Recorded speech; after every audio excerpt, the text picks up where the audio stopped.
Bismillahirrahmanirrahim. Assalamualaikum warahmatullahi wabarakatuh.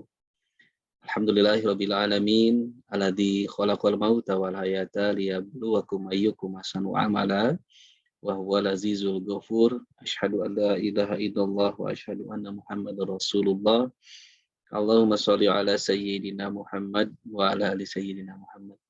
Alhamdulillah, puji dan rasa syukur senantiasa kita panjatkan kepada Allah Subhanahu wa taala atas segala limpahan dan nikmat karunia yang begitu besar tidak pernah berhenti terus kita rasakan, terutama nikmat yang paling besar yaitu iman dan Islam. Tidak lupa nikmat yang lain, kesehatan, waktu, kesempatan, taufik dan hidayah tentunya. Alhamdulillah. Semoga Allah jadikan kita hambanya yang terus bersyukur dan diberikan kekuatan untuk terus menjaga dan meningkatkan keimanan dan ketakwaan kita sampai hayat kita semua. Amin ya rabbal alamin.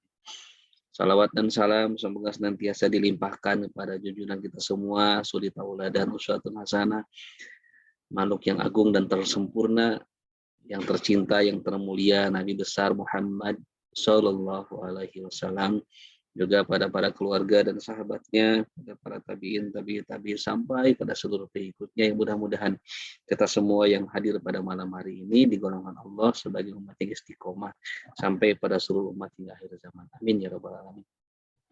Alhamdulillah, pada malam yang sangat baik ini kita dipertemukan kembali Allah Subhanahu wa taala dalam rangka kegiatan yang rutin insya Allah kita laksanakan, istiqomah kita laksanakan, kegiatan yang sangat baik dan insya Allah penuh keberkahan, yaitu kajian Masjid Asy-Syifa yang dilaksanakan secara online. Alhamdulillah, hikmah pandemi ternyata memberikan kita peluang untuk terus semakin bermanfaat melalui kajian online Masjid Asy-Syifa ini. Walaupun pandemi mudah-mudahan sedikit berangsur semakin baik keadaannya, insya Allah kajian ini akan tetap berlangsung. Semoga Allah turunkan kebaikan, keberkahan untuk kita semua. Amin ya rabbal alamin. Mengucapkan terima kasih, hatur nuhun, syukuran jazakallah Ustadz Ihsan, guru kita yang senantiasa hadir bersama kita, membagikan ilmunya, menginspirasi kepada kita semua. Ya alhamdulillah menjadi jalan kita, wasilah, taufik, wal hidayah dari Allah Subhanahu wa taala. Semoga ilmu yang disampaikan oleh beliau selama ini menjadi jalan kebaikan, khususnya juga bagi guru kita Ustadz Ihsan, juga bagi kita juga tentunya, selain menjadi ilmu manfaat, juga menjadi ladang amal untuk kita mengamalkannya, dan tentunya menjadi wasilah bertambahnya pula keimanan dan ketakwaan kita pada Allah Subhanahu wa taala. Amin ya rabbal alamin. Baik, kita buka kegiatan pada malam hari ini dengan kita membaca basmalah bersama-sama. Bismillahirrahmanirrahim. Terkait kegiatan kajian yang insya Allah akan kita ikuti pada malam ini, yaitu seperti biasa bersama guru kita Ustadz Ihsan, senantiasa kita akan membedah, mentadaburi hikmah dan makna-makna penting yang ada di dalam Al-Quran tentunya. Dan insya Allah pada malam hari ini akan dibahas surat Al-Zalzalah. Kalau saya baca artinya ini rada takut Ustadz ya. Kalimatnya aja mengguncangkan gitu artinya. Tapi insya Allah semoga kegiatan kita pada malam ini senantiasa menjadi sebuah ibrah bagi kita melalui tadabbur ayat-ayat pada surat Al-Zalzalah ini. Semoga Allah mudahkan hati kita untuk bisa memahami dan tentunya menjadi semakin lebih baik untuk bisa mengimplementasikan segala macam kewajiban kita sebagai seorang muslim di dunia ini, tentunya untuk bekal kita dalam nanti di kehidupan yang akan datang. Baik, sebelum kita langsung kepada kajian, silakan dipersiapkan barangkali mushafnya, catatannya, tulisnya, karena insya Allah ada beberapa hal dari yang akan Ustadz sampaikan harus kita catat. Dan juga bagi yang mungkin nanti ada yang tidak kurang kita pahami, kita bisa tanyakan pada golden moment ya malam ini insya Allah. Baik, langsung saja kepada guru kita, Ustadz Nur Ihsan Jundullah LC, waktu dan medianya kami persilakan. Enggak Ustadz. Baik. Suara saya jelas? Sangat jelas Ustadz, alhamdulillah. Alhamdulillah. Baik. A'udzubillahi minasyaitonirrajim. Bismillahirrahmanirrahim. Assalamualaikum warahmatullahi wabarakatuh. Waalaikumsalam warahmatullahi. Alhamdulillah. Alhamdulillahilladzi anzala ala 'abdihil kitaba wa lam yaj'al lahu 'iwaja. Asyhadu an la ilaha illallah wahdahu la syarika lah wa asyhadu anna Muhammadan abduhu wa rasuluh. Allahumma shalli ala sayyidina Muhammadin wa ala alihi wa ashabihi ajma'in. Allahumma la sahla illa ma ja'altahu sahla wa anta taj'alul hazna idza syi'ta sahla. Allahumma la ilma lana illa ma 'allamtana innaka antal alimul hakim. Allahumma 'allimna ma yanfa'una wanfa'na bima 'allamtana wa zidna ilman wa amalan ya rabbal alamin, amma ba'du. Bapak Ibu yang saya muliakan, kita bersyukur malam hari ini masih terus diberi kesempatan untuk beramal soleh. Mudah-mudahan dalam setiap nikmat yang Allah titipkan kepada kita, nikmat usia, nikmat sehat, nikmat kuota, nikmat harta, nikmat internet, mudah-mudahan semuanya digunakan untuk ketaatan dan kebaikan. Semoga setiap kilobyte dari kuota kita yang terpakai menjadi zarrah, ya, menjadi amal, walaupun hanya 1 kilobyte yang mungkin diukur dengan rupiah tidak terasa, diukur dengan uang tidak terasa, tapi insya Allah 1 kilobyte yang kita gunakan untuk menyimak kajian, 1 kilobyte yang kita gunakan untuk bersilaturahim, video call, dan seterusnya, insya Allah akan dikonversi oleh Allah jadi amal soleh nanti di akhirat. Amin ya rabbal alamin. Salawat dan salam semoga terlimpah curah kepada junjungan kita Nabi Muhammad SAW, Nabi yang mengajarkan kepada kita semua amal-amalan yang bermanfaat untuk kita, semua kebaikan yang akan menjadi panduan bagi umatnya untuk bertemu dengan Allah Subhanahu wa Ta'ala di surganya. Mudah-mudahan kita mendapatkan syafaat Nabi Muhammad, dikumpulkan di surga bersama dengannya, dan mudah-mudahan kita termasuk orang-orang yang dirindukan oleh Nabi Muhammad SAW. Kita merindukan juga Nabi Muhammad SAW. Amin ya rabbal alamin. Bapak Ibu yang dirahmati Allah, yang saya muliakan, insya Allah malam ini kita akan sama-sama mentadaburi, mengkaji, memahami surat Al-Zalzalah, salah satu surat yang insya Allah favorit. Saya yakin sebagian besar kita insya Allah hafal dengan surat ini, karena ayatnya pendek-pendek dan jumlah ayatnya juga tidak terlalu banyak, tidak seperti surat Al-Baqarah misalnya. Tidak terlalu jauh mungkin ya, membandingkan Al-Zalzalah dengan Al-Baqarah. Surat Al-Zalzalah, kita langsung masuk saja, mudah-mudahan lebih efektif waktunya dan lebih banyak yang bisa kita maksimalkan. Bapak Ibu yang saya muliakan, sekilas pertama tentang surat Al-Zalzalah ini. Para ulama menyebut ya surat ini yang paling masyhur tentunya surat Al-Zalzalah. Surat Al-Zalzalah. Tapi kalau kita lihat di dalam suratnya, kita tidak akan menemukan kata Al-Zalzalah. Dari ayat 1 sampai ayat terakhir, kita tidak menemukan kata Al-Zalzalah. Biasanya, tidak selalu. Ya. Biasanya penamaan surat itu, nama suratnya ada di dalam suratnya. Umumnya demikian, walaupun tidak selalu. Seperti surat Al-Ikhlas yang memang tidak ada kata ikhlas di dalamnya.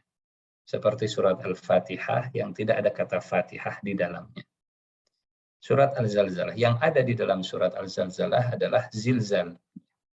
Idza zulzilatil ardu zilzalaha. Dari sisi bahasa, zalzalah dengan zilzal ini maknanya sama, hanya berbeda bentuknya saja, plural dan jamak, bentuk single dan bentuk pluralnya.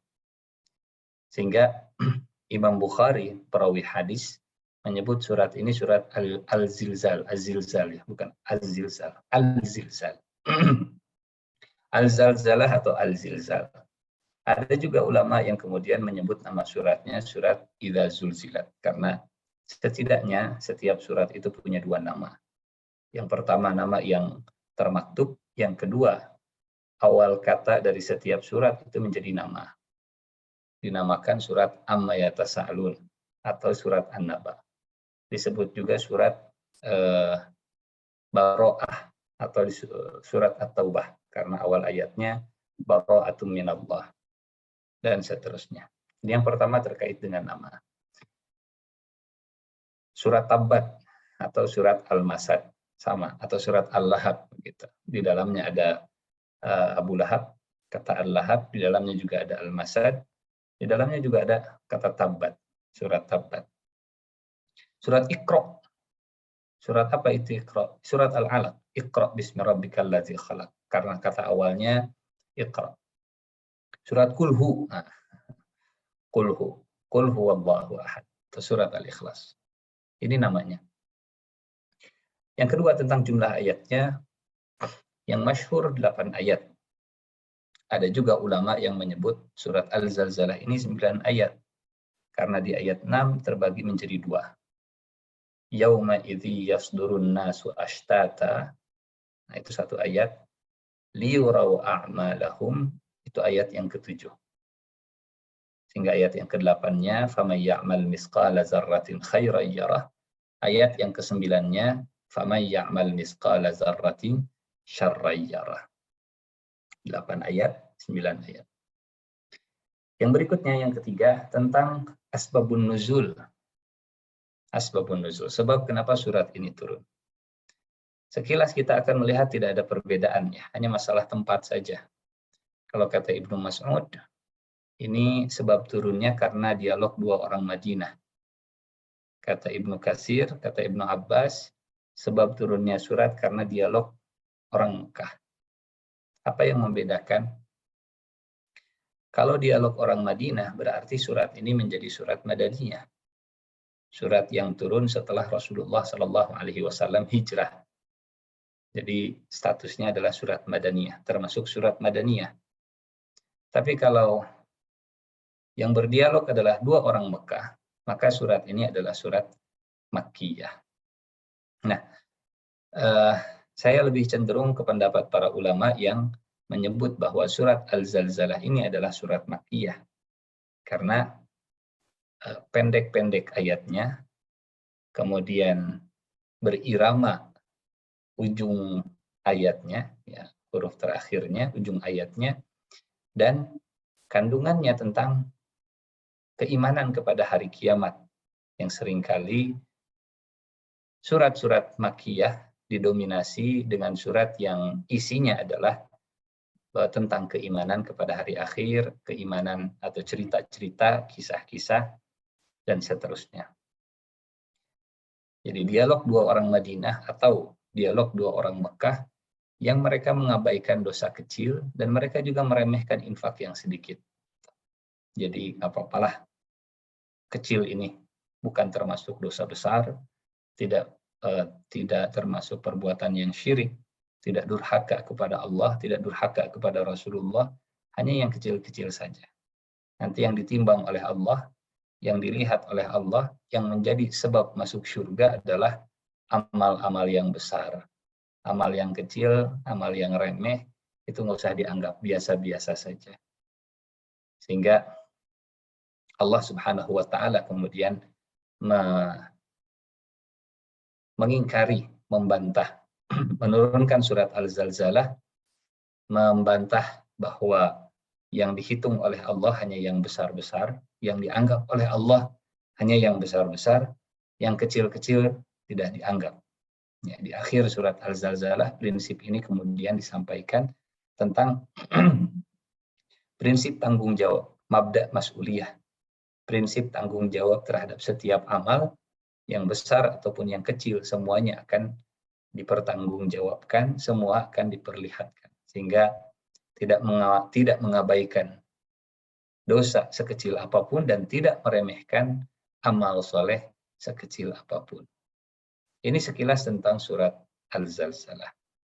Ada baiknya kita sama-sama membaca surat Al-Zalzalah begitu ya. Mudah-mudahan semakin menambah keberkahan, semakin menambah pahala, dan mudah-mudahan apa yang akan kita kaji sama-sama jadi lebih bermanfaat insya Allah. Bentar. Nah, kita sama-sama saja biar mudah. A'udzu billahi minasyaitonir rajim. Bismillahirrahmanirrahim.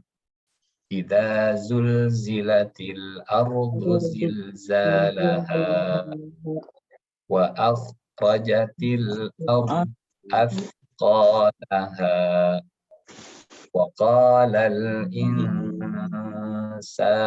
ma laha yawma idzin tuhadditsu akhbaraha bi anna rabbaka awha laha yawma idzin yasdurun nasu ashtatan liyuraw a'malahum faman ya'mal mithqala dzarratin khairan yarah wa man ya'mal mithqala dzarratin syarran yarah. Alhamdulillah. 1 huruf 10 pahala. Amin. Seperti yang tadi kita sampaikan, jangan meremehkan kebaikan sekecil apapun, walaupun hanya 1. Sudah 10 pahala. Za sudah 20 pahala. Zul sudah berapa itu? 30 pahala, begitu ya. Apabila bumi digoncangkan dengan goncangan yang dahsyat, segoncang-goncang, dan bumi telah mengeluarkan beban-beban berat yang dikandung olehnya. Dan manusia bertanya, mengapa bumi menjadi begini? Pada hari itu, bumi menceritakan beritanya. Karena sesungguhnya Tuhanmu telah memerintahkan yang demikian itu kepadanya. Pada hari itu, manusia keluar dari kuburnya dalam keadaan bermacam-macam untuk diperlihatkan kepada mereka amal mereka dan balasannya. Maka barang siapa yang beramal seberat zarrah pun, dia akan melihat balasannya. Dan barang siapa yang mengerjakan kejahatan sebesar zarrah pun, dia akan melihat amalan dan balasannya. Maha benar Allah dengan segala firman-Nya. Bapak Ibu yang saya muliakan, kandungan dari surat Al-Zalzalah tadi, kalau kita rangkum, setidaknya terbagi menjadi 3 bagian utama, 3 bagian besar. Yang pertama, kondisi bumi. Yang kedua, kondisi manusia. Dan yang terakhir, kondisi amal kita.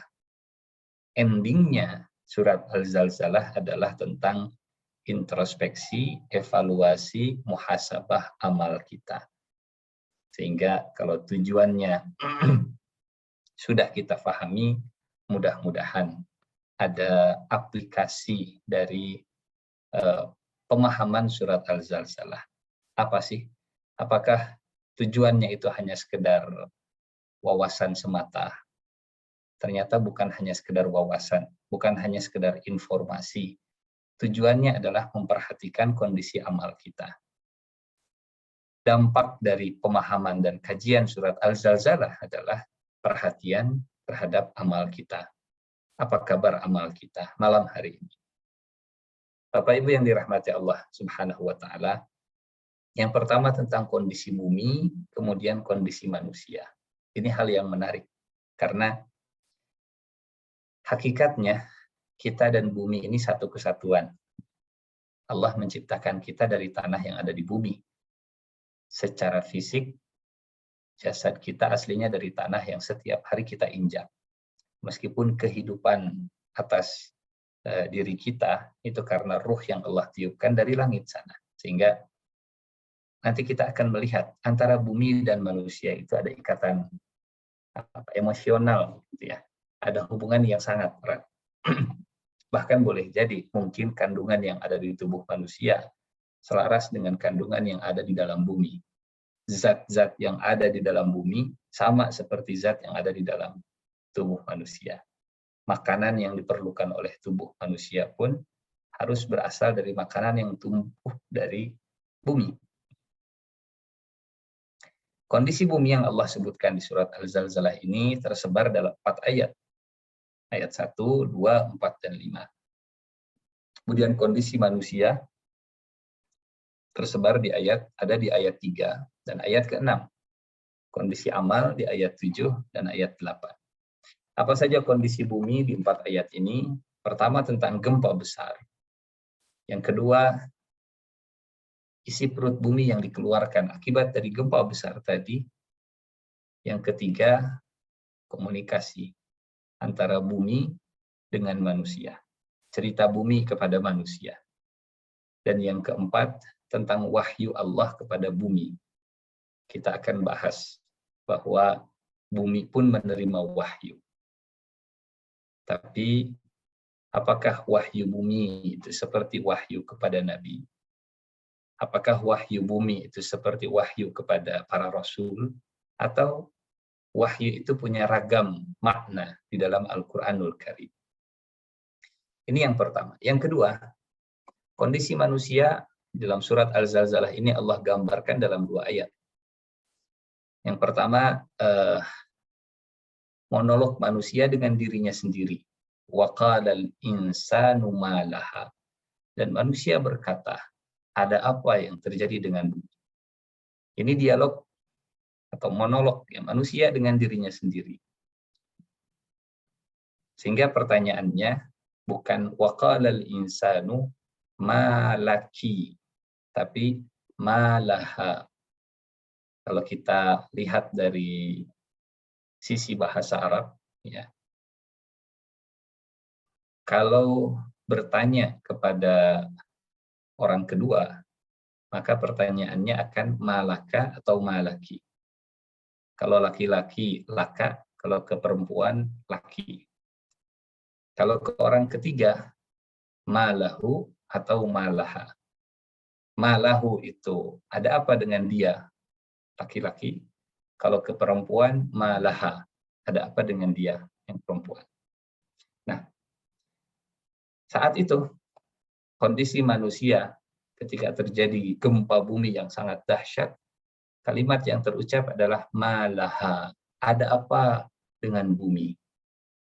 Tapi menggunakan dialog dengan pihak ketiga, tidak malaki. Kamu bumi kenapa enggak? Sehingga ahli tafsir mengatakan bahwa ini monolog manusia dengan dirinya sendiri. Bumi kenapa sih? Ada apa dengan bumi? Dan sifatnya adalah monolog, bukan dialog dengan sesama manusia, dan juga bukan dialog manusia dengan bumi. Kenapa? Karena kita akan lihat antara ayat 3 dan ayat 6. Allah Subhanahu wa Ta'ala menggunakan redaksi yang berbeda untuk manusia. Di ayat yang ketiga Allah menggunakan redaksi insan, wa qadal insan. Di ayat yang ke-6 redaksinya nas. Yauma idzi yasdurun nas. Tidak dibuat sama. Tidak yauma idzi yasdurul insan, karena sebelumnya wa qadal insan, jadi yauma idzi yasdurul insan. Tidak dibuat sama oleh Allah. Dan apa maknanya? Apa bedanya antara insan dengan nas? Yang secara terjemahan sama. Insan diterjemahkan manusia, nas juga diterjemahkan manusia. Jadi ternyata membaca terjemahan saja tidak cukup banyak yang bisa kita dapatkan maknanya. Insan dengan nas. Kemudian kondisi manusia yang kedua, Allah bangkitkan manusia dalam kondisi yang berbeda-beda. Jadi ujung dari semua ini, ujung dari atau kandungan utama dari surat Al-Zalzalah ini tentang manusia dan amalnya. Hingga di ayat 7, ayat 8, ayat yang terakhir, ini tentang amal baik dan buruk yang diperlihatkan Allah kepada setiap manusia. Bapak Ibu yang saya muliakan, ini rangkuman kandungan dari surat Al-Zalzalah. Bumi, manusia, dan amal. Kita masuk ke setiap ayatnya. Kita masuk ke ayat yang pertama. Bismillahirrahmanirrahim. Idza zulzilatil ardu zilzalaha wa akhrajatil ardu asqalaha. Idza, apabila. Dalam bahasa Arab, kalimat iza itu sesuatu yang pasti. Kalau kalimatnya pakai in, probabilitasnya itu di bawah 50%. Bisa iya, bisa tidak. Misal, ya ayyuhallazina amanu in ja'akum fasiqum binaba'in fatabayyanu. Wahai orang yang beriman, jika atau apabila datang kepada kalian. Terjemahan bahasa Indonesianya sama. Iza, apabila. In, apabila. Tapi dalam bahasa Arab, iza itu pasti akan terjadi. Kalau in, kemungkinan terjadinya di bawah 50%. Bisa iya, bisa kejadian, bisa juga tidak. Iza, apabila. Zulzilat, digoncangkan. Al-ardu, bumi seluruhnya. Bapak Ibu yang saya muliakan, selama ini kalau terjadi gempa bumi sifatnya lokal atau sektoral. Terjadi gempa bumi di Bandung, mungkin orang Sumatera tidak merasakan.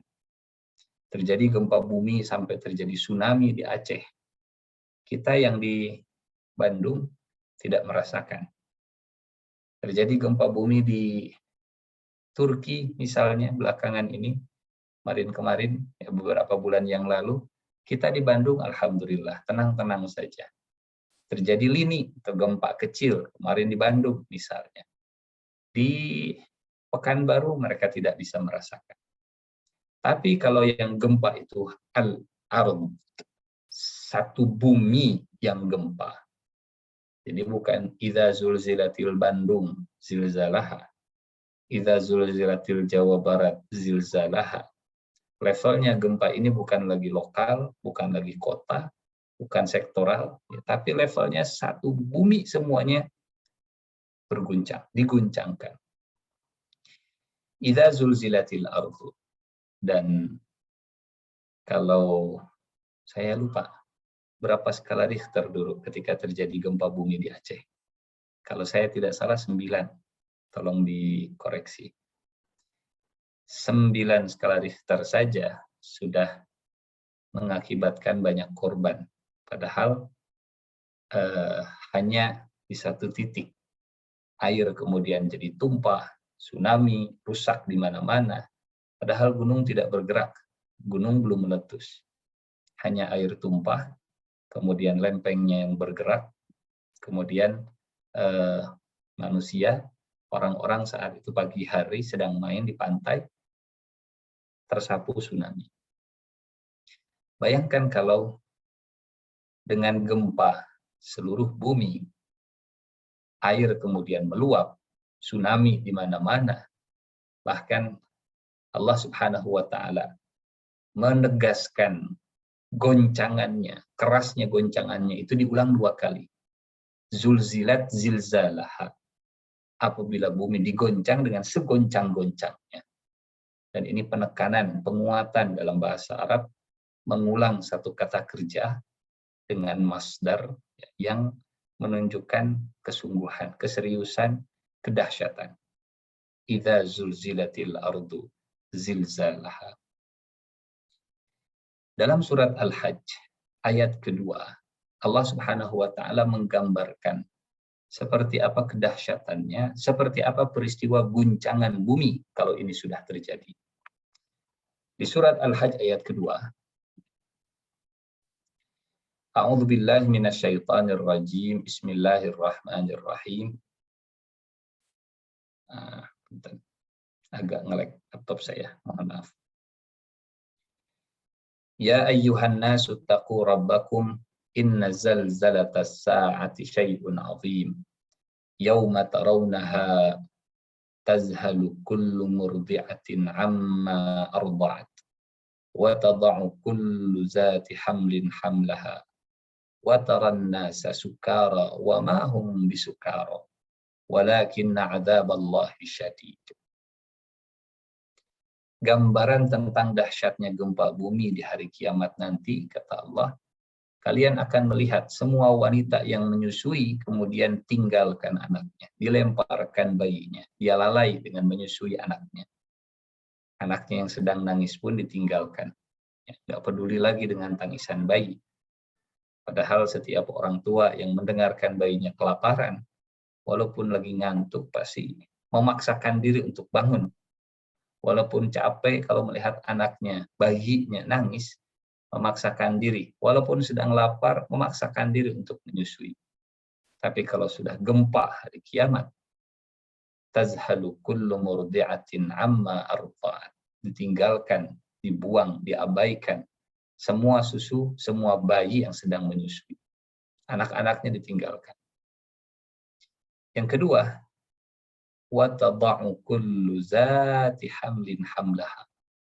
Dan gugurlah semua kandungan segala wanita yang hamil. Bapak dan Ibu tentu lebih paham ya efek dari sebuah gempa terhadap kandungan seorang ibu. Efeknya akan seperti apa? Akan saya mencoba mencari, googling begitu ya. Di Nepal katanya dulu ada studi dampak dari gempa terhadap kandungan seorang wanita. Bapak dan Ibu jauh lebih paham, lebih mengerti. Di ayat ini Allah hanya menegaskan bahwa gempa di hari kiamat itu menyebabkan kandungan semuanya keguguran. Semua wanita yang sedang hamil mengalami keguguran, meninggal semua. Wataran nasa sukara. Dan manusia akan seperti orang mabuk. Seperti orang mabuk. Memusingkan. Padahal mereka tidak mabuk. Tapi azab Allah yang sangat keras ketika terjadi gempa bumi. Sehingga di ayat pertama Allah mengingatkan kepada seluruh manusia, bukan hanya kepada manusia, bukan hanya untuk orang beriman saja, tapi untuk seluruh manusia. Karena ini bukan peristiwa sektoral, bukan peristiwa lokal, tapi peristiwa untuk semua manusia. Ya ayyuhan nas, ittaqu rabbakum. Inna zalzalatas sa'ati syai'un 'azim. Perhatikan ini surat Al-Hajj dimulai dengan gempa bumi. Hal yang menarik ya. Sekarang masih musim haji begitu. Surat Al-Hajj diawali dengan peringatan terhadap gempa bumi, di mana manusia saat itu panik, di mana laki-laki dan perempuan meninggalkan anak dan istrinya, gambaran kedahsyatan ketika bumi digempakan, digoncangkan oleh Allah Subhanahu wa Ta'ala. Yang kedua, yang bisa kita ambil hikmah dari ayat ini, ketika Allah Subhanahu wa Ta'ala menyebut setelah gempa itu terjadi,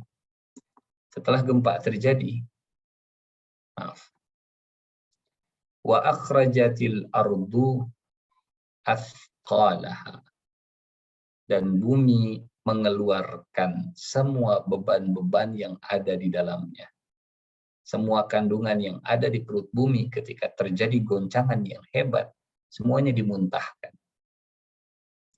Artinya, kalau kita itu berasal dari bumi, kalau kita diciptakan oleh Allah dari tanah yang berasal dari bumi, maka sifat bumi itu pasti akan terulang atau akan di-copy paste oleh manusia juga. Setiap guncangan yang besar pasti akan memuntahkan semua beban yang dikandung oleh seseorang. Baik yang dikandung di perut manusia atau yang dikandung oleh hati manusia, oleh jiwa manusia. Sehingga yang terpendam di dalam hati, yang tersimpan di dalam dada, yang tersimpan di dalam jiwa, itu akan keluar semua kalau sudah dapat guncangan yang dahsyat. Sifat bumi di surat Al-Zalzalah ini, kata Allah, kalau sudah digoncang segoncang-goncangnya, maka akan mengeluarkan semua isi perutnya. Sifat manusia juga sama. Kita lihat dalam surat Al-Baqarah ayat 214. Kata Allah Subhanahu wa Ta'ala, ketika orang-orang beriman mendapatkan guncangan dalam kehidupannya, maka akan mengeluarkan isinya. isi yang ada di dalam dadanya. Am hasibtum an tadkhulul jannah. Al-Baqarah ayat 214. Am hasibtum an tadkhulul jannata walamma ya'tikum mathalul ladzina khalau min qablikum massathumul ba'sa wad-dharra wa zulzilu. Ini ada kalimat zulzilu, zilzal. Wa zulzilu hatta yaqular rasul walladzina amanu ma'ahu mata nasrullah ala inna nasrallahi qarib. Apakah kalian mengira akan masuk surga begitu saja tanpa ada cobaan dan ujian? Padahal belum datang kepada kalian cobaan seperti orang-orang dulu. Mereka ditimpa petaka, sengsara, bahkan digoncang segoncang-goncangnya dengan berbagai macam cobaan. Nah, kalau bumi digoncang, keluar isinya. Kalau orang beriman digoncang, apa yang keluar dari dalam hatinya? Yang keluar dari dalam hatinya adalah ketergantungan kepada Allah Subhanahu wa ta'ala. Bapak Ibu yang dirahmati Allah, dari ayat ini kita belajar bahwa Allah memberikan goncangan, cobaan, dan ujian bukan untuk mengukur kadar kekuatan kita, bukan untuk ngetes sekuat apa kita, tapi untuk mengukur sebergantung apa kita kepada Allah Subhanahu wa ta'ala. Untuk mengetahui apa yang ada di dalam hati kita, apa yang tersembunyi di dalam jiwa kita, apa yang terpendam di dalam hati kita, Allah akan keluarkan itu semua dengan semua guncangan. Dan yang paling mengerikan adalah guncangan ketika sakaratul maut. Sakaratul maut akan menjadi guncangan terakhir seseorang yang akan mengeluarkan semua yang ada di dalam dada, dalam hati, dalam jiwanya. Maka kalau yang selama ini terpendam di dalam hati keimanan, guncangan itu akan mengeluarkan keimanan. Kalau selama ini yang disimpan di dalam hati adalah kemunafikan, maka setiap guncangan pasti akan mengeluarkan aslinya seseorang. Massathumul ba'sa wad-dharra wa zulzilu hatta yaqular rasul wallazina amanu ma'ahu mata nasrullah. Kalau di surat Al-Baqarah ayat 214, guncangan ini melahirkan tawakal, melahirkan ketundukan, kepasrahan kepada Allah. Tapi yang tercipta dari tanah bumi bukan hanya orang beriman, yang tercipta dari tanah bumi juga orang-orang munafik, orang-orang kafir. Sehingga Allah memberikan gambaran di ayat yang lain. Di surat Al-Ahzab, ayat ke-11 dan 12. Surat Al-Ahzab ayat 11 dan ayat 12. Di ayat ke-11, hunalika butuliyal mu'minuna wa zulzilu zilzalan syadida. Mirip redaksinya seperti di surat Al-Zalzalah. Idza zulzilatil ardu zilzalaha. Hunalika butuliyal mu'minuna wa zulzilu zilzalan syadida. Disitulah orang-orang mukmin diuji dan hatinya digoncangkan dengan segoncang-goncangnya. Ini peristiwa di perang Khandaq ketika para sahabat menghadapi tekanan dari atas dari bawah. Saat para sahabat di depan mata harus menghadapi 10.000 orang musyrik, kemudian di belakang punggung mereka, anak dan istri terancam oleh pengkhianatan orang-orang Yahudi. Sehingga gagal fokus, sulit untuk fokus. Menghadapi 10.000 orang berarti mengorbankan anak dan istri. Melindungi anak dan istri berarti membiarkan 10.000 orang masuk ke kota Madinah, menghancurkan kota Madinah. Sehingga susah untuk fokus. Mana yang harus dihadapi? Kata Allah, disitulah orang beriman diuji. Kadang ujian bukan datang dari satu arah, kadang datang dari arah atas, arah bawah, bahkan dari semua arah. Dan saat ujian datang dari semua arah, Bapak Ibu yang dirahmati Allah, saat itulah Allah mengguncangkan kita dengan seguncang-guncangnya. Nah, yang menarik terkait dengan guncangan di dunia dan guncangan di hari kiamat nanti, orang yang diguncangkan di dunia, kemudian dia kembali kepada Allah, akan dijauhkan dari ketakutan guncangan di akhirat nanti. Jadi terguncangnya cukup satu kali. Terguncang di dunia, segera kembali ke Allah Subhanahu wa Ta'ala. Adapun orang-orang munafik ketika terguncang, orang munafik itu orang yang bersama dengan orang beriman, ya. Kumpulnya bareng dengan orang-orang, dengan para sahabat.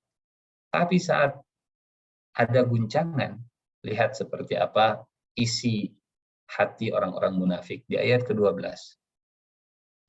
Wa iz yaqulul munafiquna walladzina fi qulubihim marad ma wa'adana Allah wa rasuluhu illa ghurura. Ketika guncangan yang sangat dahsyat ini terjadi, orang munafik malah berkata, dan orang yang berpenyakit itu berkata, Allah dan Rasulnya PHP. Allah dan Rasulnya tidak menjanjikan kami, melainkan tipu daya semata. Karena inilah yang ada di dalam diri mereka, itulah beban mereka selama ini, merasa ditipu oleh Allah, merasa diperdaya, diperdaya oleh Rasulullah Shallallahu Alaihi Wasallam, tapi terbungkus dengan penampakan-penampakan keislamannya. Saat diguncang, wa akhrajatil ardu asqalaha, bumi saat diguncang bebannya keluar semua, muntah semua isi perutnya. Manusia ketika diguncang akan keluar semua isi hatinya. Jadi aslinya seseorang itu terlihat kalau sudah ada guncangan. Isi hatinya seseorang itu akan nampak kalau sudah mendapatkan guncangan yang dahsyat. Ini hikmah yang bisa kita dapatkan dari ayat wa akhrajatil ardu asqalaha. Dan bumi mengeluarkan beban-beban yang ada di kandungnya, beban berat yang dikandungnya. Apa saja yang dikandung oleh bumi? Memang kalau kita lihat tafsirnya, ya ada yang menyebutkan emasnya, sumber daya alamnya, gitu. Tapi kalau kita lihat konteks dari surat ini, asqalaha yang dimaksud oleh Allah Subhanahu wa Ta'ala adalah manusia dan jin yang menjadi beban bumi. Jadi beban bumi bukan isi perut bumi yang membebani bumi itu ternyata bukan emas, bukan tembaga, bukan perak dan seterusnya. Tapi yang menjadi beban berat bagi bumi adalah manusia dan jin. Asqalaha. Wa akhrajatil ardu asqalaha. Kemudian bumi memuntahkan isinya, termasuk manusia yang sudah dikandung ribuan tahun di dalamnya. Maka di ayat berikutnya, Bapak Ibu yang dirahmati Allah Subhanahu wa Ta'ala, ayat yang ketiga langsung manusia begitu. Wa akhrajatil ardu asqalaha wa qala al-insan. Ketika bumi memuntahkan isinya, manusia kemudian berkata. Apa kata manusia? Wa qala al-insanu ma laha. Dan kemudian manusia berkata, ada apa yang terjadi dengan bumi? Tadi kita sampaikan bedanya insan dengan nas. Di ayat yang ketiga Allah menggunakan redaksi insan. Di ayat yang keenam Allah menggunakan redaksi nas. Insan itu bentuk single. Nas itu bentuk plural. Insan itu mufrad. Kalau nas itu bentuk jamak. Insan, nas. Wa qala al-insan, dan berkatalah manusia sendiri. Ini gambaran dari Allah Subhanahu wa Ta'ala. Saat itu manusia masing-masing kemudian bertanya-tanya, malaha, malaha, ada apa dengan bumi? Ada apa dengan bumi? Kalau redaksinya menggunakan nas, wa qalan nas malaha, maknanya setiap manusia saling bertanya, ini bumi kenapa ya? Iya, ini kenapa bumi? Tapi ketika Allah memilih redaksi yang digunakan itu insan, maka pertanyaan malaha itu pertanyaan monolog. Karena setiap orang saat itu sibuk dengan urusannya masing-masing. Tidak sempat untuk saling bertanya, tidak sempat untuk saling berdialog, tidak sempat untuk saling bertukar pendapat, seperti yang Allah gambarkan di surat Abasa ketika terjadi hari kiamat, ketika terjadi goncangan yang sangat dahsyat. A'udzubillahi minasyaitonir rajim. Yauma yafirrul mar'u min akhihi wa ummihi wa abihi wa sahibatihi wa banihi likulli imri'in minhum yawma idzin sya'nun yughni. Fa idza ja'atis sakhah di ayat 33. Dan apabila datang suara yang memekakkan, suara sangkakala, suara hari kiamat. Yauma yafirrul mar'u min akhi. Hari itu manusia akan lari dari saudaranya. Wa ummihi wa abih, dari ibu dan bapaknya. Wa sahibatihi wa bani, dari istri. Nah, di ayat ini Allah menggunakan redaksi sahabat. Terjemahannya padahal istri. Jadi dalam Al-Quran, redaksi istri itu menggunakan beberapa kalimat ya. Kalimat istri di dalam Al-Quran ada banyak redaksinya. Kadang Allah menggunakan kalimat zauj, kadang Allah menggunakan imro'ah, kata imro'ah, kadang Allah menggunakan kata sahibah, seperti di ayat ini. Yang masing-masing ada maknanya tersendiri. Wa sahibatihi wa bani, dan sahabatnya yang terdekat yaitu istrinya, wa bani, dan semua anak-anaknya. Bapak Ibu yang saya muliakan, kalau kita tadabburi urutannya, saudara, ibu, bapak, istri, anak. Anak itu jadi orang terakhir yang dijauhi. Manusia lari dari saudaranya, dari ibunya, dari bapaknya, dari istrinya, dari anaknya. Kenapa anak jadi orang terakhir? Karena setiap orang tua akan besar harapannya, kalau dia sudah punya anak, besar harapannya itu kepada anak. Maka orang terakhir yang akan dijauhi ketika berlari adalah anak. Kemudian ke istrinya, kemudian dari bapaknya, kemudian ibunya, kemudian saudaranya. Ini artinya skala prioritas dalam kebutuhan, ya, dalam menggantungkan kebutuhan. Jadi anak itu ternyata jadi nomor satu dalam menggantungkan kebutuhan, kemudian ke istri, kemudian ke bapak. Bapak ternyata nomor 3. Kemudian ke ibu, baru ke saudara. Nah, berbeda misalnya dengan urutan seperti ini, kita akan lihat perbedaannya di surat Al-Ma'arij. Kalau di Al-Ma'arij, itu sebaliknya. Sebaliknya di surat Al-Ma'arij.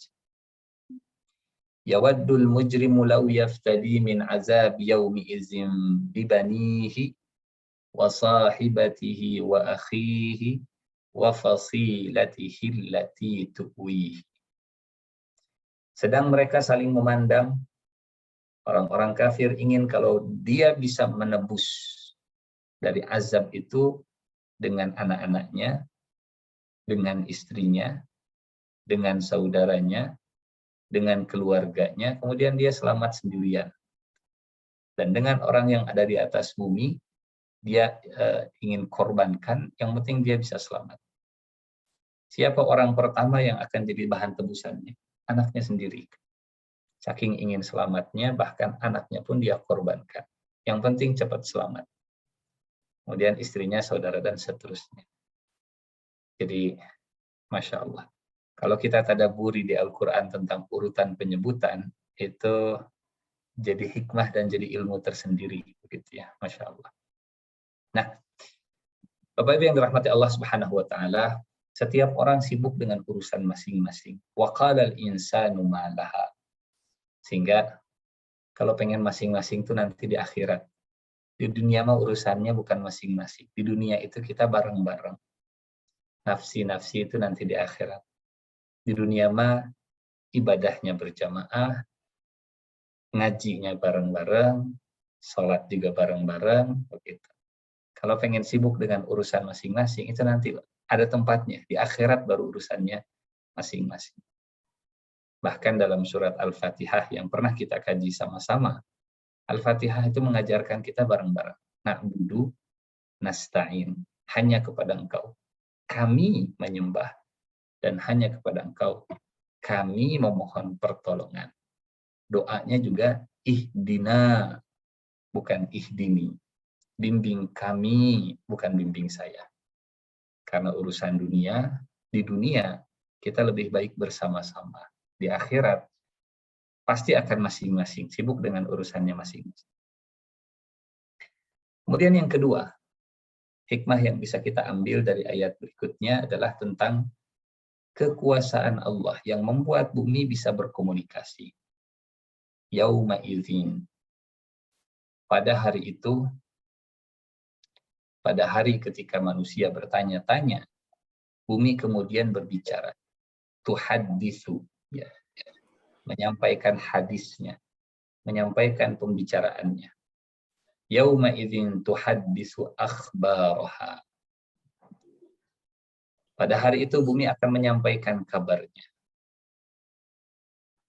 Kalau memaknai ayat ini bahwa bumi bisa berbicara kepada manusia, tidak ada salahnya. Tidak ada salahnya kalau difahami ayat ini, kata para ahli tafsir, tidak ada salahnya ayat ini kalau difahami bahwa di akhirat nanti, di akhir zaman nanti, di hari kiamat nanti, bumi akan bersuara, berbicara yang difahami oleh manusia tentang peristiwa kenapa terjadi ini semua. Yauma izin tuhaddisu akhbaraha. Atau difahami yang lain. Ya.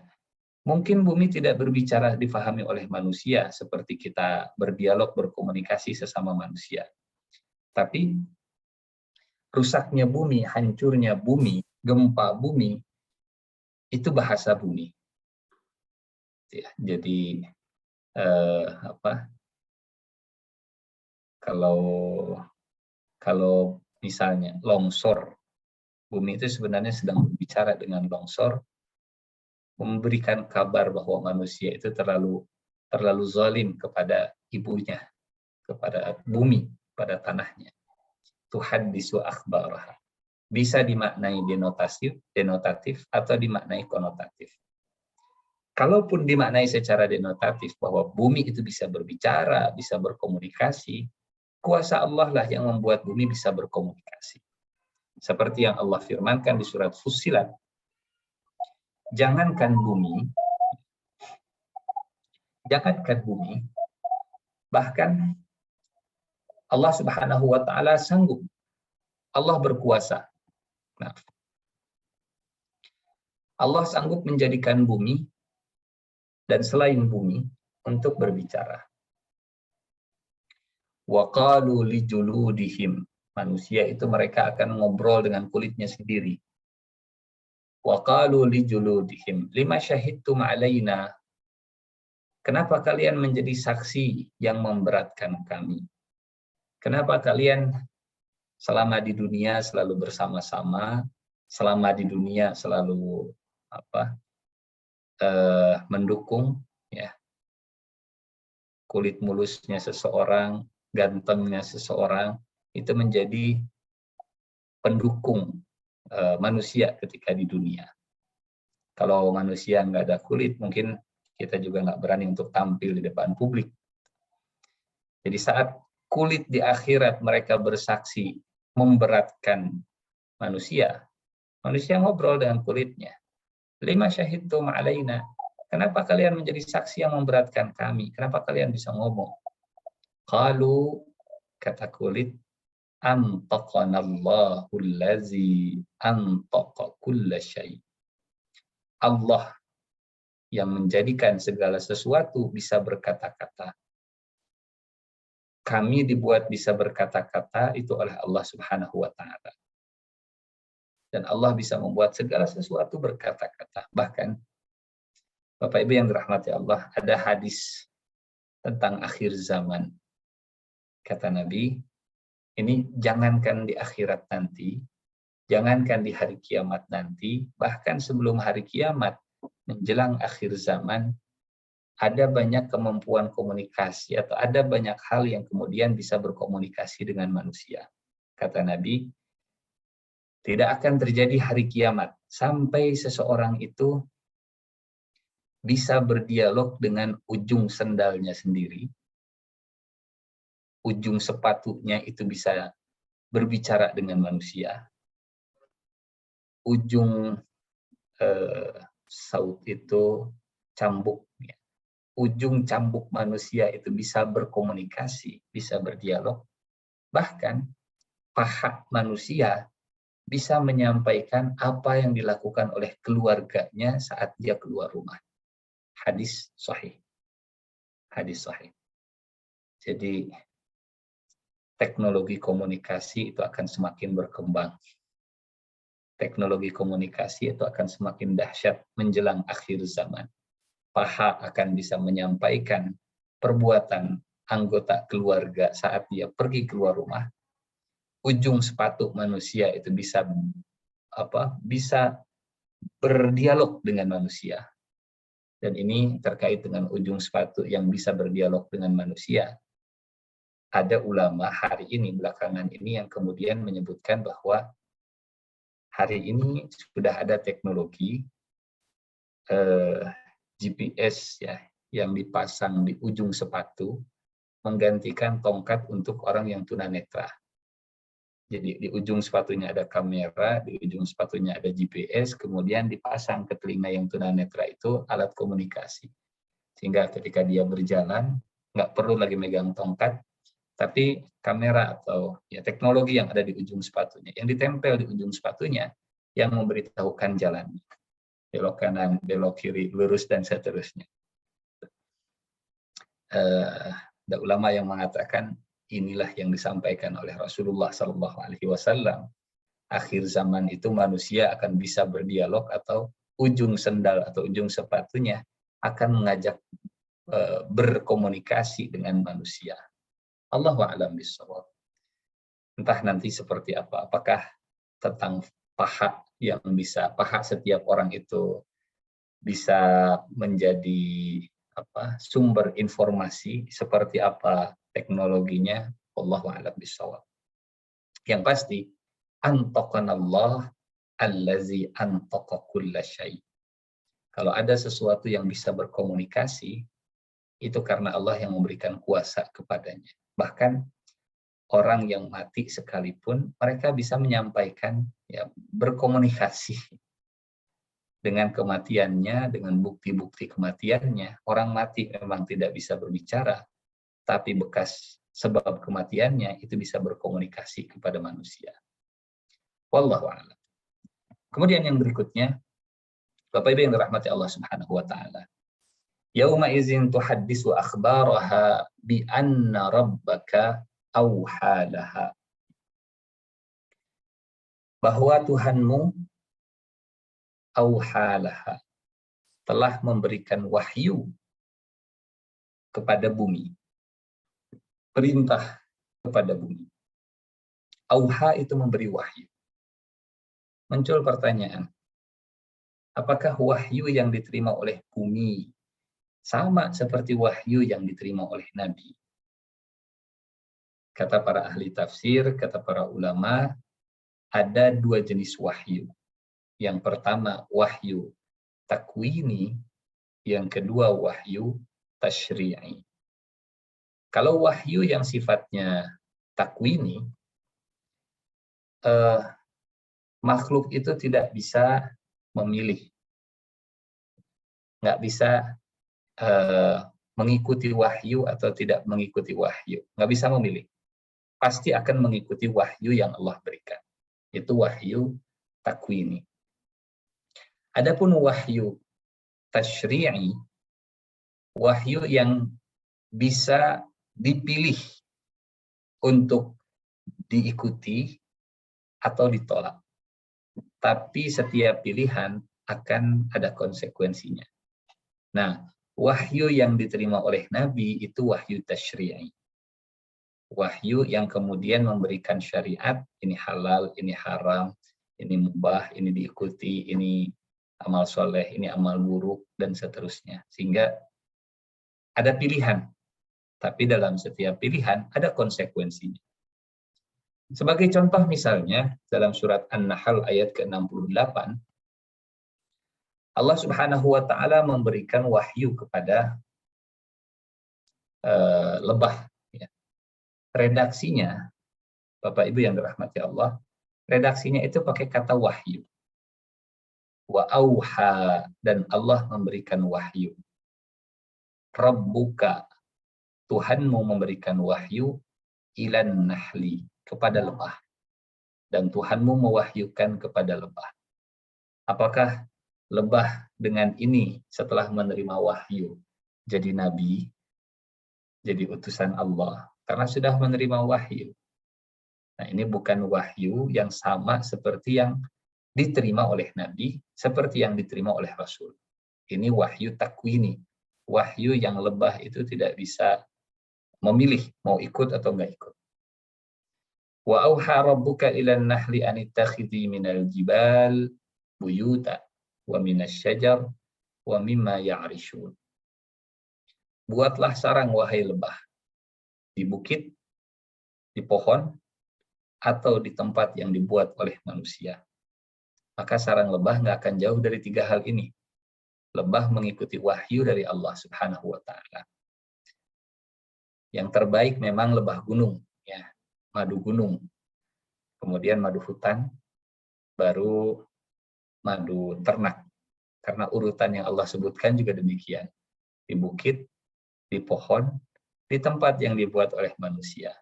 Maka nomor 1 itu madu gunung, nomor 2 itu madu hutan, nomor 3 madu ternak. Tadi kita sampaikan, urutan yang disebutkan oleh Allah itu pasti ada hikmah di belakangnya. Ini wahyu kepada lebah. Termasuk dalam surat Fussilat ayat 12, Bapak Ibu. Di surat Fussilat ayat 12 ini juga Allah Subhanahu wa Ta'ala memberi wahyu kepada langit. Redaksinya wahyu. Faqadahunna sab'a samawatin fi yawmaini wa auha fi kulli sama'in amraha. Dan dia menjadikan 7 langit dalam 2 malam, dalam 2 hari, dalam 2 masa. Allah mewahyukan pada setiap langit urusannya masing-masing. Setiap langit ada bidangnya sendiri, ada tugasnya sendiri. Nah, langit juga menerima wahyu. Tapi wahyu yang diterima langit tidak sama seperti wahyu yang diterima oleh Nabi Muhammad dan nabi-nabi yang lainnya. Jadi istilahnya sama, katanya sama, tapi maknanya bisa berbeda. Contohnya seperti sholat lah. Seperti sholat. Sholat itu bisa diartikan doa. Secara bahasa begitu. Dan seperti kita misalnya, Allahumma sholli sholatan, Allahumma sholli ala Muhammad. Sholat kepada Nabi Muhammad, sholawat kepada Nabi Muhammad. Itu artinya kita berdoa untuk Nabi Muhammad Shallallahu Alaihi Wasallam. Atau sholat maknanya gerakan yang dimulai dengan takbiratul ihram, yang diakhiri dengan salam. Katanya sama, tapi ternyata maknanya berbeda. Bahkan, Bapak Ibu, katanya sama, tapi ketika subjeknya berbeda, pelakunya berbeda, maka maknanya juga berbeda. Contoh, Innallaha wa malaikatahu yusalluna 'alan nabi. Ya ayyuhallazina amanu sallu 'alaihi wa sallimu taslima. Allah bersolawat kepada Rasulullah. Malaikat bersalawat kepada Rasulullah. Dan kita pun diperintahkan bersalawat. Pertanyaannya, apakah makna salawat Allah dan salawat kita sama? Kata para ahli tafsir, Allah bersalawat kepada Nabi Muhammad artinya Allah memuji Nabi Muhammad Shallallahu Alaihi Wasallam. Kalau kita bersalawat, kita minta agar Rasulullah Shallallahu Alaihi Wasallam itu dimuliakan selalu oleh Allah Subhanahu Wa Taala. Katanya sama, tapi ketika dinisbatkan kepada orang yang berbeda, makhluk yang berbeda, atau zat yang berbeda, maknanya bisa jadi beda. Sehingga ada ahli tafsir yang kemudian menafsirkan, menjelaskan, kalau wahyu diterima oleh hewan, wahyu itu artinya insting. Kalau wahyu diterima oleh nabi, wahyu itu artinya ya, wahyu yang kita pahami. Kalau wahyu diterima oleh manusia yang bukan nabi, manusia menerima wahyu tapi bukan nabi, maka wahyu itu maknanya ilham. Ke hewan jadi insting, ke manusia yang bukan nabi jadi ilham. Contohnya apa? Wahyu yang diterima oleh manusia tapi bukan nabi manusia ini. Wahyu yang diterima oleh ibunya Nabi Musa. Kalimatnya sama. Wa auhayna ila ummi Musa. Di surat Al-Qasas ayat ke-7. Wa auhayna ila ummi Musa an ardi'i.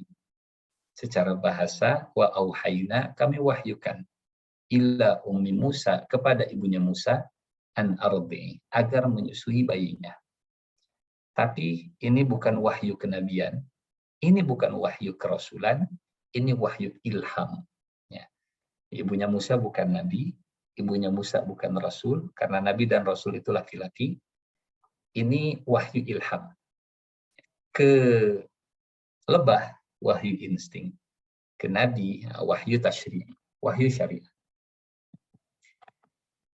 Bi anna rabbaka awhalaha, bahwa Allah yang mewahyukan kepada bumi untuk bergoncang, untuk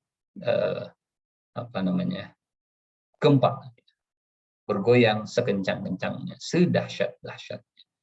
Wahyu dari Allah kepada bumi yang kemudian dikerjakan sebaik-baiknya oleh bumi.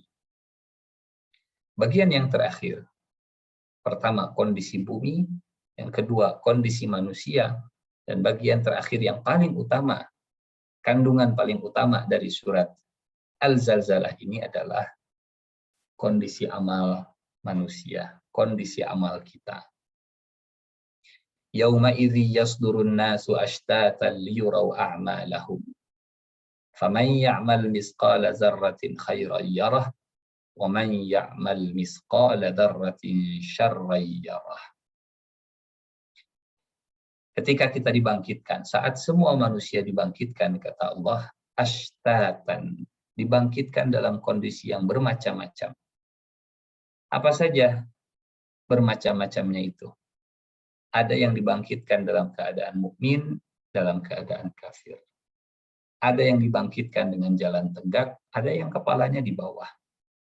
Ada yang dibangkitkan dalam keadaan bangga, senang. Ada yang dibangkitkan dalam keadaan memegang kepala, kaget, memba'asana mim marqadina. Siapa yang membangkitkan kita ini? Dan seterusnya. Seperti yang Allah firmankan di surat Ar-Rum ya, 14 dan Ar-Rum 43. Faman ya'mal misqala dzarratin khairan yarah. Bapak Ibu, ada seorang sahabat Badui, Arab Badui, minta dinasihati oleh Nabi, tapi yang singkat nasihatnya. Izni wa aujiz ya Rasulullah. Kasih saya mau izah, tapi singkat saja mau izahnya. Rasulullah Shallallahu Alaihi Wasallam kemudian memberi nasihat dengan dua ayat terakhir dari surat Al-Zalzalah. Faman ya'mal misqala dzarratin khairan yarah wa man ya'mal misqala dzarratin syarran yarah. Kata sahabat orang Arab Badui tadi, cukup wahai Muhammad, cukup wahai Rasulullah, cukup nasihatnya. Orang ini pergi, kata Nabi, faquhar rajul. Dia orang yang faham. Faquhar rajul. Dia orang yang ngerti agama. Karena orang disebut faham kalau dia punya sikap tanggung jawab terhadap amalnya. Disebut baik agamanya kalau siap bertanggung jawab terhadap semua perbuatannya. Jadi agama seseorang itu disebut baik kalau dia bisa mempertanggungjawabkan setiap perbuatannya. Tidak lempar batu sembunyi tangan, tidak mau bertanggung jawab dari semua amalan. Yang ketiga, yang bisa kita ambil hikmah dari ayat ini, Bapak Ibu, dari kata misqal. Misqal itu artinya beban, seberat. Faman, barang siapa, ya'mal, beramal, misqala, seberat. Zarrah, ya, zarrah. Atom mungkin kalau sekarang zarrah itu. Sesuatu yang paling kecil. Artinya setiap amal itu punya bobot. Maka orang yang paling cerdas, orang yang bisa memilih amal mana yang bobotnya paling besar, yang bisa menambah berat timbangan amal kita. Mungkin tidak semua amal bisa kita kerjakan, ya, karena berat. Tapi orang yang cerdas itu bisa mengakali bagaimana caranya yang berat, tapi bisa terangkat. Kecerdasan manusia dalam hal ini sudah bisa diuji begitu ya. Manusia dengan kecerdasannya yang Allah berikan bisa mengangkat beban yang lebih berat dengan alat yang diciptakan. Dia bisa menciptakan eskavator, dia bisa menciptakan beko begitu ya. Dengan alat berat, manusia bisa mengangkat yang berat. Padahal dengan jasadnya, dengan badannya, mungkin dia nggak bisa ngangkat. Dalam beramal pun orang yang cerdas seperti itu. Jadi orang yang cerdas dia akan bisa memilih amal mana yang berat, tapi dia bisa punya pengungkit untuk mengerjakannya. Contoh, misalnya begini.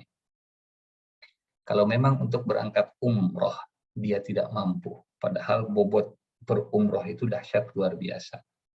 Dia bisa mendapatkan pahala umroh, walaupun dia nggak bisa berangkat umroh. Itu orang cerdas. Tanpa harus berangkat umroh karena ketidakmampuan, dia tetap bisa mendapatkan pahala umroh. Caranya seperti yang Rasulullah sampaikan, subuhan, kemudian zikiran, sampai terbit matahari. Orang yang cerdas, itu orang yang bisa mengumpulkan amal sampai berat timbangannya yang berbobot dengan tangan orang lain. Dengan mengajarkan ilmu ke orang lain, dengan mengajarkan Al-Fatihah yang selalu pasti akan dibaca ke orang lain, sehingga pastikan kalau kita punya cucu begitu ya, yang mengajarkan Al-Fatihahnya jangan orang lain, biar kita. Karena Al-Fatihah kalau diajarkan itu berbobot sekali. Akan dibaca setiap sholat minimal 17 kali sehari. Kalau kita yang mengajarkannya, itu sudah jadi otomatis, jadi tabungan amal kita. Berbobot sekali mengajarkan surat Al-Fatihah. Dan seterusnya, dan seterusnya. Faman ya'mal, dan barang siapa yang beramal.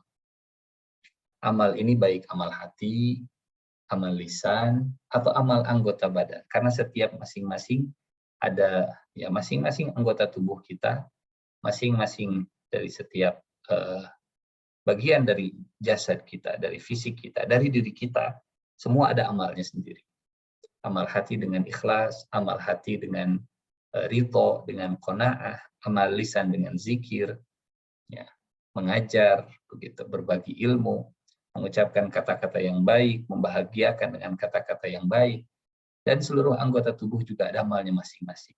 Termasuk amal dunia yang diperintahkan oleh Allah Subhanahu wa Ta'ala.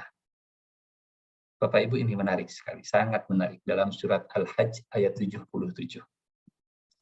Allah Subhanahu wa Ta'ala di dalam surat Al-Hajj ayat ke-77 memisahkan antara al-khair, ya, dengan sujud dan ibadah. Ya ayyuhallazina amanu, wahai orang-orang yang beriman. Ya ayyuhallazina amanu ruk'u wasjudu wa'budu rabbakum. Rukuklah kalian, sujudlah kalian, sembahlah Tuhan kalian. Nah, kemudian ditutup dengan waf'alul khaira. Dan berbuatlah khair, kebajikan. Rukuk sudah, sujud sudah, ibadah sudah. Yang keempat yang disebutkan ini terpisah, waf'alul khair. Dan berbuatlah kebajikan. Tadi dalam surat Al-Zalzalah, فَمَنْ يَعْمَلْ مِثْقَالَ ذَرَّةٍ خَيْرًا يَرَهُ. Artinya, surat Al-Zalzalah tadi tidak hanya berbicara tentang masalah saum kita, sholat kita, ngaji kita, tilawah kita, hafalan Quran kita, bukan. Semuanya. Senyum kita kepada mahasiswa, senyum kita kepada teman sejawat, senyum kita kepada orang tua, walaupun cuma 1 detik, Assalamualaikum. Selesai setelah itu khairan. Ini di luar sujud, di luar ibadah, di luar rukuk kita semuanya. Waf'alul khair. Niat kita untuk mempermudah urusan orang lain, walaupun cuma niat, amal hati, itu khair. Walaupun cuma sekilas, walaupun cuma sedikit, ya Allah, pasti Allah akan perlihatkan amalnya, dan Allah akan perlihatkan juga balasannya. Dan ya, ayat ini menjadi penenang bagi orang beriman, sekaligus peringatan bagi orang yang buruk amalnya, atau orang yang tidak beriman kepada Tuhannya. Karena Allah Maha Adil. Kalau manusia sering lupa, kalau Allah nggak lupa, bahkan Allah yang tidak lupa, mencatat semua amal kita.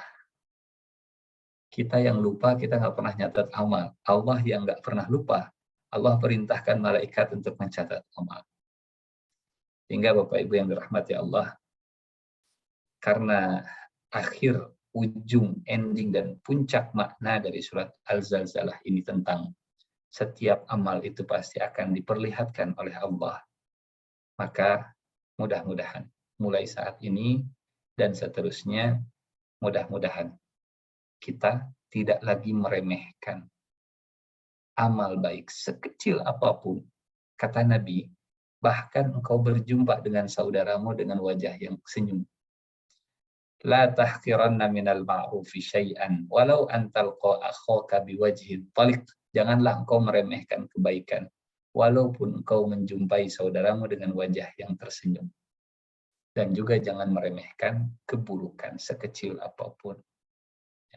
Sekecil apapun keburukan, baik di pikiran, baik di perasaan, baik di lisan, mudah-mudahan semakin hati-hati, ya. Semakin banyak istighfar yang kita ucapkan, semakin sering taubat yang kita lakukan, karena ternyata semuanya ada dalam perhitungan. Wallahu a'lam bishawab. Ini mungkin sedikit kandungan dari surat Al-Zalzalah. Semoga ada manfaatnya, semoga semakin menyemangati amal-amal kita, semakin membuat kita mawas diri terhadap dosa-dosa, kemaksiatan, dan semua kesalahan-kesalahan. Saya kembalikan ke moderatornya. Assalamualaikum warahmatullahi wabarakatuh. Manda. Waalaikumsalam warahmatullahi wabarakatuh. Masya Allah, syukran jazakallah Ustaz atas luar biasa ilmunya di tafsir tadabbur surat Al-Zalzalah ini. Langsung saja Ustaz, saya ingin membacakan 2 pertanyaan.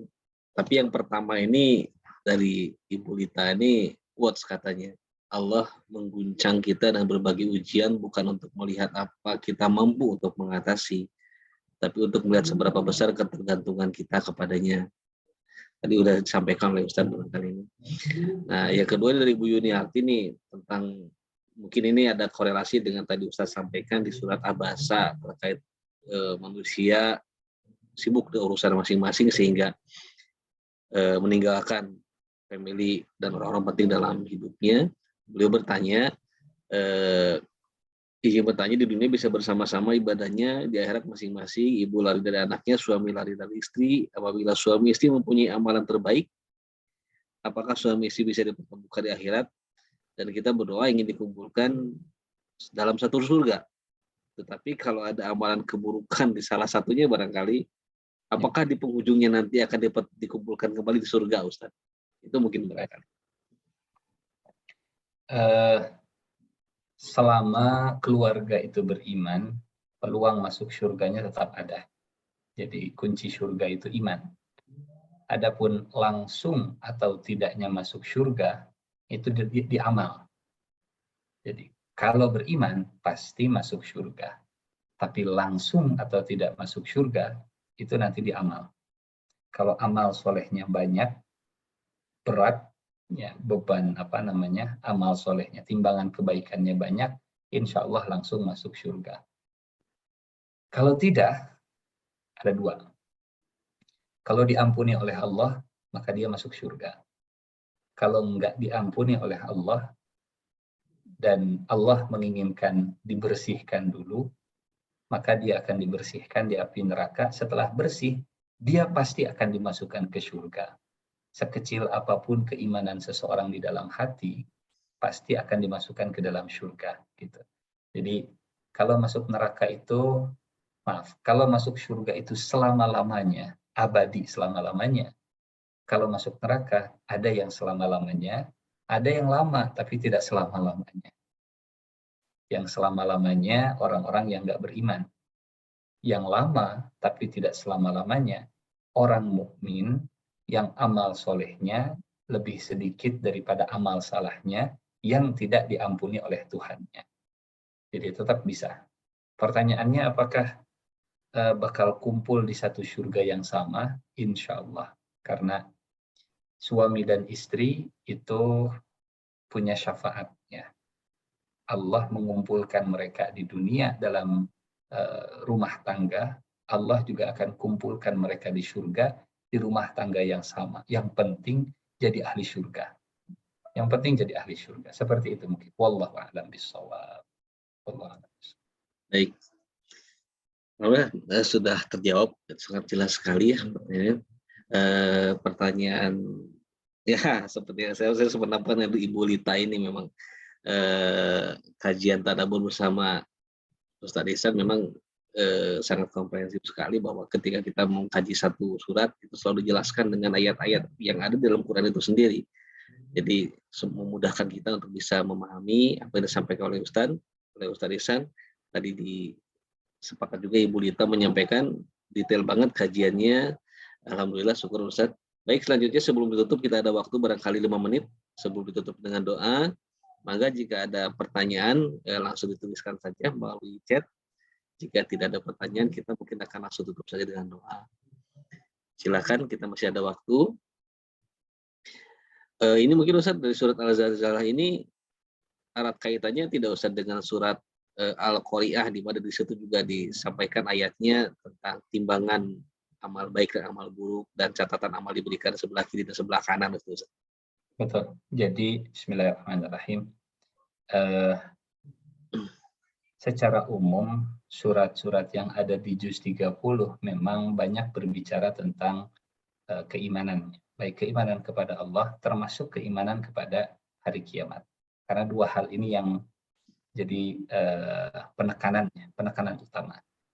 Iman kepada Allah itu untuk memotivasi amalan, iman kepada hari kiamat, hari akhir itu untuk melahirkan sikap tanggung jawab terhadap amal. Ngerem, yang satu buat ngegas, yang satu buat ngerem. Termasuk dalam surat Al-Qari'ah juga demikian. Hanya yang di-capture oleh Allah dari peristiwa hari kiamatnya yang berbeda. Kalau di surat Al-Zalzalah itu tentang gempa bumi, kalau di surat Al-Qari'ah itu tentang tumbukan yang keras. Al-Qari'ah, mal-Qari'ah, wa ma'adraka mal-Qari'ah, yauma yakunun nasu kal farashil mabthuz. Secara bahasa, qara'a yaqra' itu kalau ada pukulan yang keras. Dan pukulan yang keras itu, tumbukan yang keras, tabrakan yang keras itu membuat gunung-gunung berterbangan dan manusia juga terbang semuanya. Seperti kalau boleh dibuat ilustrasinya seperti ini mungkin. Ada benda-benda di meja, ya ada mic, ada HP, ada semua alat tulis. Kemudian mejanya kita pukul dengan keras, dengan tongkat atau dengan kayu. maka yang ada di meja itu bakal naik semua ke atas. Jadi setelah al-qari'ah, mal-qari'ah, wa ma adraka mal-qari'ah, yauma yakunun nasu kal farashil mabthuth. Saat ada tabrakan yang keras ke bumi, manusia kemudian terbang kal farashil mabthuth. Wa takunul jibalu kal ihnil manfush. Dan gunung-gunung pun terbang seperti anai-anai. Sehingga di ayat berikutnya, takunul jibalu kal ihnil manfush. Fa amma man saqulat mawazinuh. Siapa yang berat timbangannya. Ini gambaran bahwa manusia itu bukan berat dengan badannya. Manusia itu diukur bukan berat dengan fisiknya, tapi manusia itu diukur dengan berat amalnya. Jadi jangan bangga dengan tinggi besar badan kalau amalnya tidak berbobot. Karena sebesar apapun badan manusia, kalau sudah ditumbuk oleh Allah bumi itu dengan benda langit, dengan tabrakan-tabrakan yang jatuh ke muka bumi, jangankan manusia, gunung saja bisa berterbangan seperti anai-anai. Yang menjadi berat, yang menjadi bobot manusia itu adalah amalnya. Fa amma man saqulat mawazinuh. Wallahu a'lam bishawab. Masya Allah tuh Ustaz. Jadi di surat Al-Zalzalah ini bumi akan diguncangkan Ustaz. Dan diceritakan pula di surat Al-Qahirah akan ada ditumbuk juga lagi. Betul. Ya Allah. Jadi introspeksi mungkin untuk saya pribadi juga gitu, untuk kita semua terkait amal Ustaz ya. Saya pernah mendengar bahwa kalau amal itu kan persyaratan dan kondisi untuk diterimanya amal itu banyak Ustaz ya. Tetapi kalau dosa itu tidak memerlukan syarat dan kondisi, pasti diterima. itu yang membuat kita jadi harus introspeksi amal kita dan mengingat kejadian-kejadian yang digambarkan dalam kedua surat tersebut tadi Al-Zalzalah Al-Qari'ah. Boleh nggak Ustaz kita tuh berdoa kepada Allah bahwa pamitiasa manya umur teh hoyong panjang tapi pamitiasa mah tong dugi pas ke kiamat Ustaz sih. Ya, boleh tidak Ustaz gitu? Namanya dosa itu jadi ladang pahala juga begitu. Karena kalau nggak ada dosa, apalah artinya istighfar dan taubat. Masya Allah. Ya, ada dialog begini, ada ya dalam riwayat begitu ya. Ketika Nabi Adam keluar dari surga, kemudian sedih karena sudah meninggalkan keindahan surga, kata Allah ke Nabi Adam, ya Adam, la tajza' min qawli laka ukhruj minha falaka khalaqtuha. Wahai Adam, jangan kau bersedih karena engkau sudah keluar dari surga, karena aku ciptakan surga memang untukmu. Wahai Adam, aninul muznibin ahabbu ilayya, tangisan penyesalan orang yang berdosa lebih aku sukai daripada kebanggaan orang yang taat kepadaku. Jadi kalau ketaatan melahirkan kesombongan, itu akan kalah dibandingkan dengan dosa yang melahirkan penyesalan. Yang jelek bukan taatnya, yang bagus bukan berdosanya, tapi efeknya. Kalau ternyata setelah taat jadi sombong, kalau ternyata lebih buruk daripada kalau setelah berdosa malah jadi menyesal, bertaubat, beristighfar. Istighfar dan taubat itu juga amal soleh tersendiri gitu. Dengan bahasa lain dalam tanda petik, dosa juga jadi ladang amal. Gitu. Wallahu a'lam bishawab. Baik, alhamdulillah Ustaz hatunun pisan syukran jazakallah atas ilmunya pada malam hari ini. Mohon izin Ustaz sebelum tutup mungkin memimpin doa singkat saja untuk kita semua. Baik, a'udzubillahi minasyaitonirrajim. Bismillahirrahmanirrahim. Alhamdulillah, salatu wassalamu ala Rasulillah. Rabbana hab lana min azwajina wa dzurriyyatina qurrata a'yun waj'alna lil muttaqina imama. Allahumma ighfir lana wa liwalidina warhamhuma kama rabbayana shighara. Rabbana taqabbal minna innaka antas samiul alim wa tub alaina innaka antat tawwabur rahim.